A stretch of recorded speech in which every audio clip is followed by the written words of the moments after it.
Coach, another win at home. Just start with an opening statement.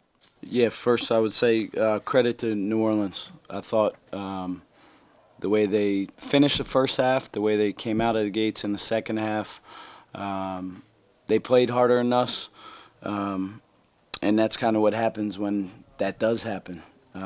We didn't treat the game the right way coming out of the halftime break, and they got some momentum, and that carried over throughout the course of the second half.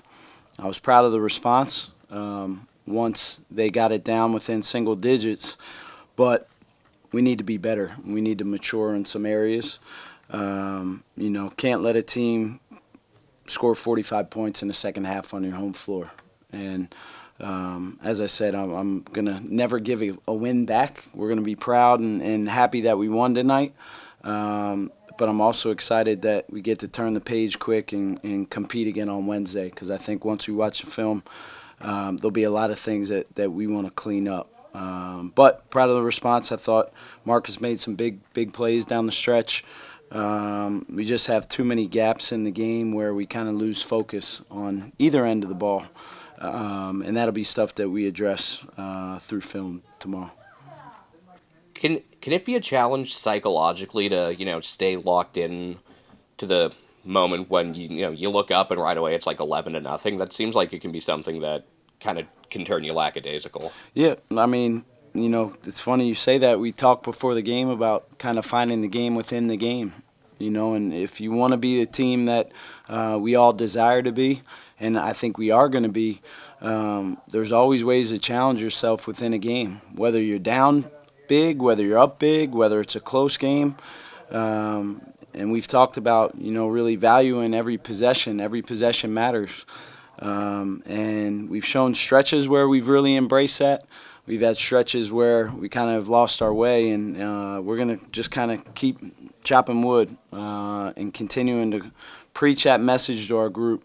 Because once we get that, I think we have a chance to be really tough to deal with. But we just have to continue to grow up in some areas. Obviously, Marcus was huge tonight, but it seemed like Malik really found his footing in the last few minutes, and the other guards fed off that. What did he offer that maybe hadn't been there earlier in the game? Yeah, I think, I've been proud of Malik because over the course of the last two games, he's found ways to really impact the game. He impacted the game from a scoring standpoint at Vanderbilt, provided a really big spark off the bench, scoring the ball. Tonight, he did not shoot it great. I thought he had some good looks. He just missed. But he affected the game from a defensive standpoint, especially late. I thought he had some big plays on Johnson, who kind of been giving us fits all night. So proud of him for just figuring out a way to help us win the game. Johnson, I mean, he had a pretty good night. What can you say about him versus like what you see on film and what it looks like in person? Yeah, we knew what he was capable of. We talked a lot about him in game planning, and I thought the first half we did a pretty solid job on him. We lost him one time on a stagger screen where Justin Beaker just kind of fell asleep for a second, and that was the first basket of the game he hit. And sometimes with scorers, especially when they see the ball go in, kind of gets them going. I just thought in the second half he was way too comfortable. I thought we did a better job on him late, but we need to be able to, limit and lock down a team's leading scorer. Credit to him. He's a heck of a player. He's going to score a lot of points for them this year. We have a lot of respect for him. Believe me, he had our full attention going into the game.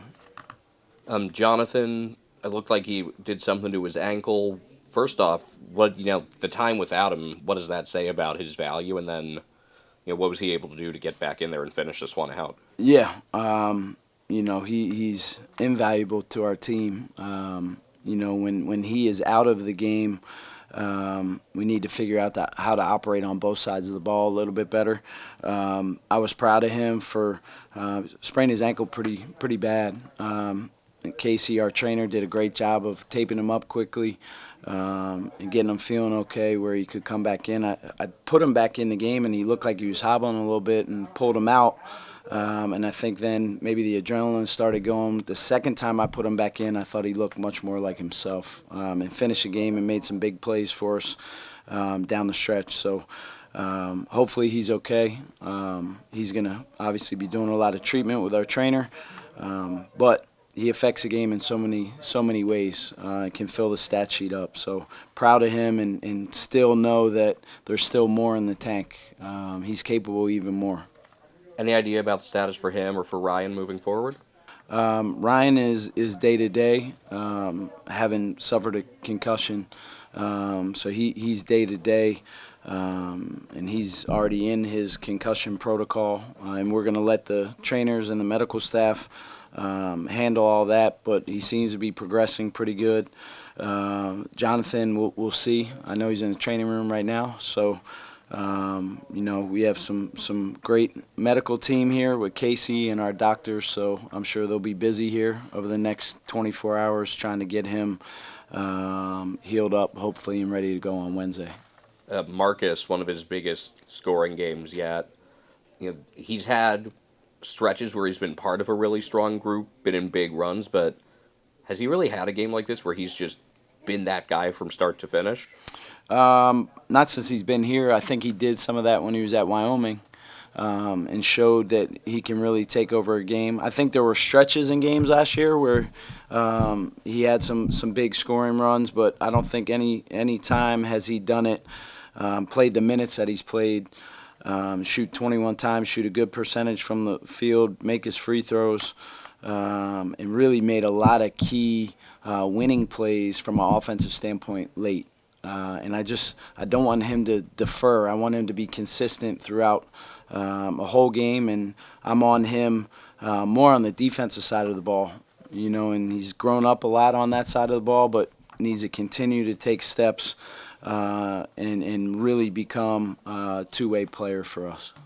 Looking ahead to Seattle, they may be from out of state, but between their coaching staff and their roster, they've always had a big Bay Area presence. You guys kind of look at it as like a local rivalry game? Yeah, I mean, I haven't played them since being here, but I know their university has expressed interest in being in the WCC.